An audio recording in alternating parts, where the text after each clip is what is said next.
Hello, welcome back to the Atlantis Football YouTube channel, and today we'll be discussing Premier League fantasy football, and I'll be giving 6 players who I think are potential bargains in this season's game, so you can put them into your squads if you need players. But before the video starts, make sure you subscribe to the channel and click the bell so you don't miss out on any of the transfer analysis, season previews or fantasy football videos coming up over the next few weeks, and give this video a like if you enjoy it. I've also put a quiz question in the comment section below, so go down there and see if you can get the answer right. I'll also be releasing my season predictions today or tomorrow, so make sure you subscribe to the channel so you don't miss out on that video either. So the 6 players I'm going to give as bargains are all going to be from teams that aren't in the top 6. They're all fairly cheap as well, £7 million or under, so you should be able to reshuffle your side to get them in, and then you can leave money for the big hitters like Kevin De Bruyne, Raheem Sterling, Mo Salah or whoever you want in that midfield or up front. So the first 2 on the list are going to be fairly well known, though the other 4 are going to be a little under the radar, so keep watching so you can see who they are. So the first up on my list is going to be James Madison. So Madison will probably be in a lot of sides because of his excellent season last year for Leicester, which warranted interest from Manchester United this summer, but he stayed at Leicester and this season I think he could move up to another level. If you wanted Madison in your side, you'd have to pay £7 million, which I think is a very reasonable fee for a player as good as Madison is. If we look at his stats from last year, we can see how impressive he was. Last season he completed the most key passes per game in the league with 2.8 per game, which is more than the likes of Eden Hazard, Christian Eriksen or Willian. In terms of fantasy football, last term James Madison got 137 points, which was less than the likes of Ryan Fraser or Gylfi Sigurdsson, though I think there are a few crucial reasons why Madison could overtake these and be right at the top of that list.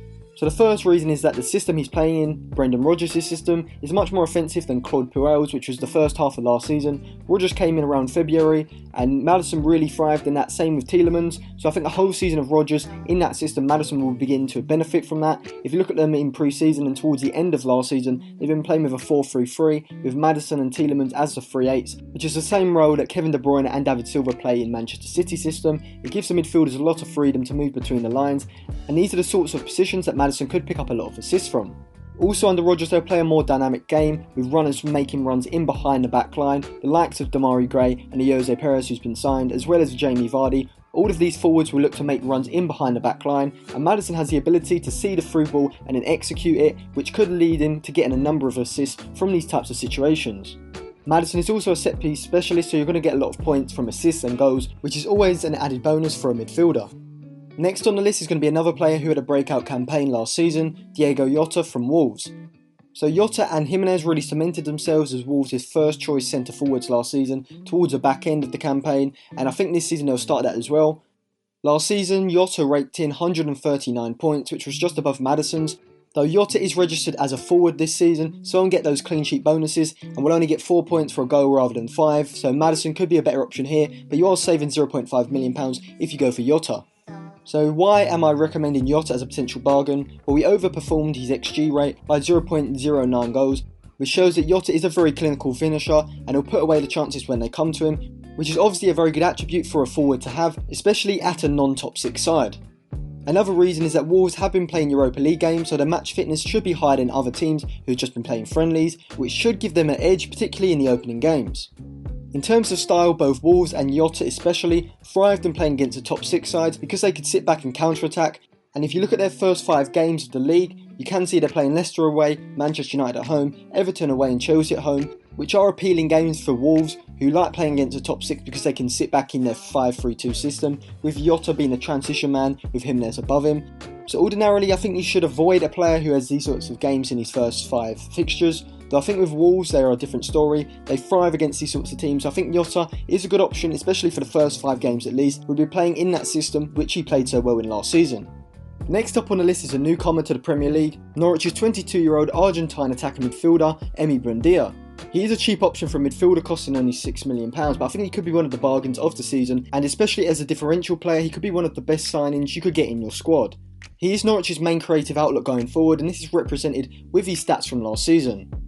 Last season in the Championship, he completed the second most key passes per game of any player in the league with 2.4, and he was crucial to Teemu Pukki having such a fantastic season, being the Championship's top goal scorer with 29 goals last term. The concern with promoted sides is that they may change their system and be overly cautious, as you've seen with teams like Cardiff or Middlesbrough, where the strikers don't really get many chances, and for this reason you wouldn't really want an attacking midfielder or any attacking player really from one of these promoted clubs that's going to sit deep and defend like a Middlesbrough did under YATA Karanka, but I think Norwich may be different. Daniel Farke, the manager of Norwich, seemed pretty consistent with his style, sticking with his offensive style of play, even in the first season when it looked like they could get relegated, and it was only James Madison's excellent form that saved them. So I do think Norwich will have a pretty offensive style of play, and I think for this reason Buendia would be a good option.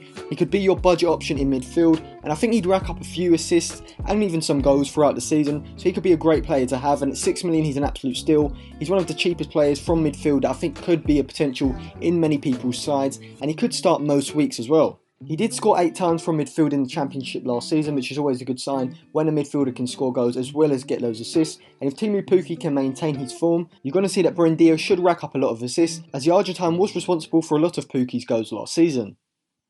The fourth name on this is going to be from another promoted side, though a lot of people who have played fantasy football throughout the seasons will remember this player for an excellent season he had a few seasons ago, and that is Tom Heaton, who's just signed for Aston Villa in goal, and he will be their starting keeper. Over the past 2 seasons at Burnley, Heaton has been plagued with injuries, but if we look back to his last full season, the 2016-17 season, he was probably the outstanding performer as a goalkeeper, picking up the most bonus points and getting an overall points record of 149, which is exceptional, especially for a keeper at a club that wasn't in the top 6, Burnley, and this also shows the importance of bonus points rather than just clean sheets. As you saw with Etheridge last season at Cardiff, bringing in a keeper from a promoted side or a side near the bottom of the table can be a clever move because those keepers will be facing a lot more shots and therefore have the ability to pick up more bonus points. And with Aston Villa recruiting heavily this season, they could be keeping a few clean sheets, which is always a bonus, and Heaton's shot saving ability from last season is still phenomenal, so he should be an excellent choice in goal. You could also bring in another goalkeeper as well for the same amount of money. Heaton only costs 4.5 million, which is an absolute steal when you look at other keepers like Alisson and Edison, who are up to 6 million, 6.5 million. You're going to save a lot here by getting a keeper like Heaton, who's reliable, and you should get more bonus points than with a goalkeeper at a top 6 club because they'll obviously be facing less shots, so there's less saves to make.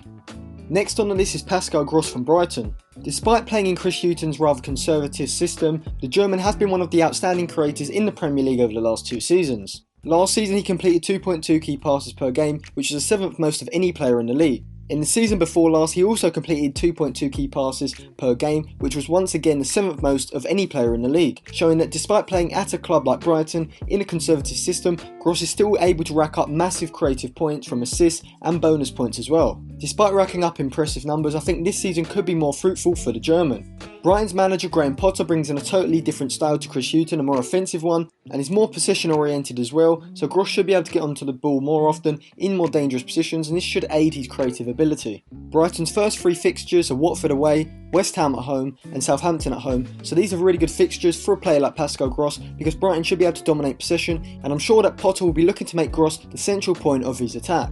Like Buendia, I would consider Pascal Gross a budget option in midfield compared to players like Kevin De Bruyne, Paul Pogba and Nicolas Pepe, who are going to cost £8 million or more. Pascal Gross at 6.5 million would be an excellent addition to the squad and would free up funds for bigger name players elsewhere.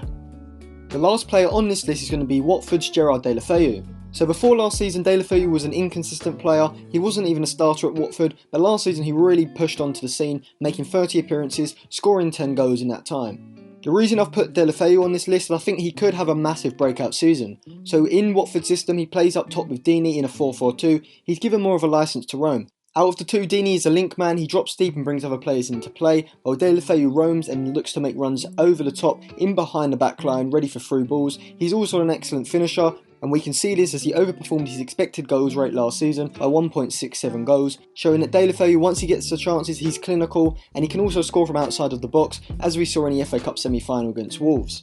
He's also a pretty cheap option as well at 6.5 million, which would free up funds if you want to go for a big name striker like Kane or Aguero. Watford always seem to start the season well before trailing off towards the end, so I think getting a Watford player in now would be the best thing to do, and especially Deulofeu, who's going to be the centrepiece of the Watford attack, and he should be the one getting a lot of the goals because Deeney doesn't really stand up when it comes to goal scoring. He's more of the interplay man, but I think Deulofeu could have a real breakout season next year. As he showed last season, he does have the potential to really push on and become a regular goal scorer for Watford.